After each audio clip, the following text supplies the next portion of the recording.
গ্রামীণ হাওড়া জেলার আমতা ১ নম্বর ব্লকের রসপুর হাই স্কুল ফুটবল মাঠ সপ্তাহব্যাপী হাজার হাজার মানুষের কলতানে মুখরিত হয়ে উঠেছে।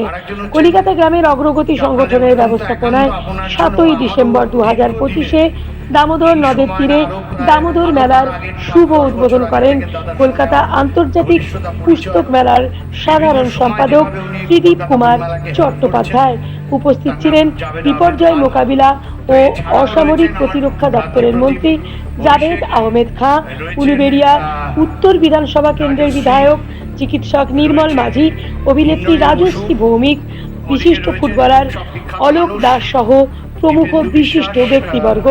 এই উপলক্ষে ৩৩তম দামোদর মেলা স্মারক গ্রন্থ প্রকাশ হয়।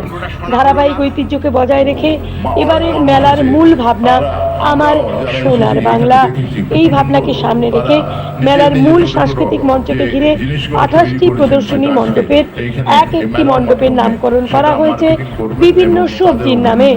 মেলার মূল সাংস্কৃতিক মঞ্চের নামকরণ করা হয়েছে বাংলা সঙ্গীতের জীবন্ত কিংবদন্তি নচিকেতা চক্রবর্তীর নামে নচিকেতা মঞ্চ। দেখতে থাকুন বিপ্লবী সংবাদ দর্পণ ডিজিটাল মিডিয়া পেজ, সঙ্গে দীপান্বিতা।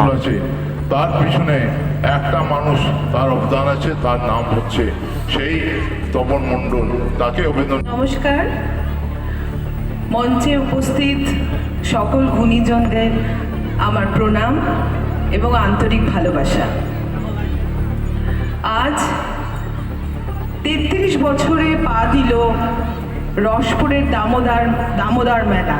দামোদর নদের তীরে দামোদর মেলা, এটা একটি সম্প্রীতির মেলা। এবং আমি যখন আসছি, এই অনুষ্ঠানে উপস্থিত হয়েছি, আমরা অনেকক্ষণ এসেছিলাম।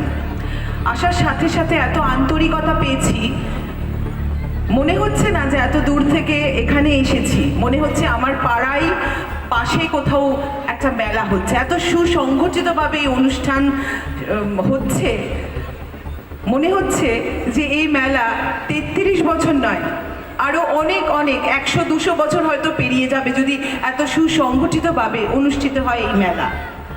আর নচিকেতা মঞ্চে দাঁড়িয়ে আছি, যার গান শুনে বড় হয়েছি, শিক্ষা লাভ করেছি, সেই মঞ্চে আজকে উপস্থিত হতে পেরেছি, এত গুণীজনদের মাঝখানে দাঁড়াতে পেরেছি, সেই কারণে অসংখ্য ধন্যবাদ এই মেলার আয়োজকদের।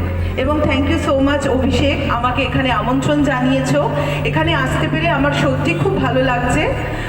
মনে হচ্ছে না, বারবার একটা কথাই বলতে ইচ্ছা করছে, মনে হচ্ছে না যে আমি এত দূর এসেছি, এত জনের মাঝখানে দাঁড়িয়ে আছি। মনে হচ্ছে আমার পাড়ার কাছের মানুষদের সাথে আমি গল্প করতে এসেছি। আমরা সত্যিই খুব ব্যস্ত থাকি, সময় বার করে উঠতে পারি না, কিন্তু এই যে আজকে এই মেলায় এসেছি, ছোটোবেলায় ফিরে গেছি। আমি ছোটোবেলা থেকেই মেলা খুব ভালোবাসতাম, কিন্তু কাজের চাপে হয়তো যাওয়া হয় না সেইভাবে। তবে আজকে এসে মন ভরে গেছে।